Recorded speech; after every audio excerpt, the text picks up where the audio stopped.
Sampai bila kita nak hidup dalam ekonomi yang menekan di Malaysia, okey. Dengan gaji rendah, dengan barang makin mahal, tak hari barang mahal. Saya boleh rasa lah, tak hari saya beli barang, saya tahu lah. Saya tak tahu nak cakap apa kat kerajaan. Kerajaan menipu ke, kerajaan bohong ke, saya tak tahulah. Ataupun majikan menipu ke, majikan bohong, saya tak tahulah.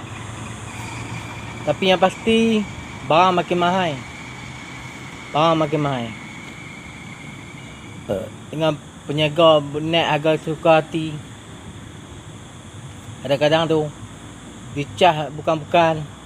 Kadang-kadang tu kita tengok bangsa lah, tengok kelakuan orang lah, tengok bangsa lah. Kadang-kadang tu dicah macam tu. Tak tahu kenapa kerajaan tak bendung sampai sekarang. Kerajaan nak tunggu sampai bila?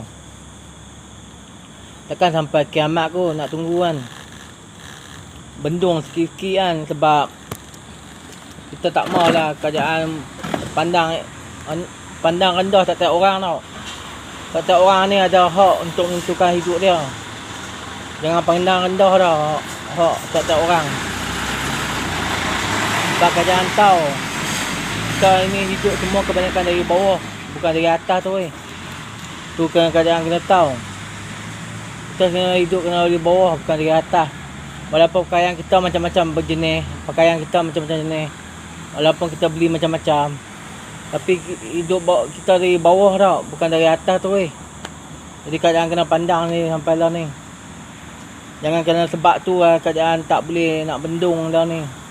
Hanya tolong rakyat lah, tolong rakyat. Tolong tengok sama kenaikan barang, kenaikan ni semua. Tengok bagi murah-murah lah. Yang mahal tak payah naik harga lah. Macam tu lah. Saya kena bendung tau.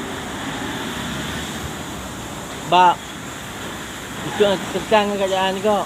Biar rakyat jadi meluat tau. Yang kenaikan semua ni. Kerajaan kena bendung tau.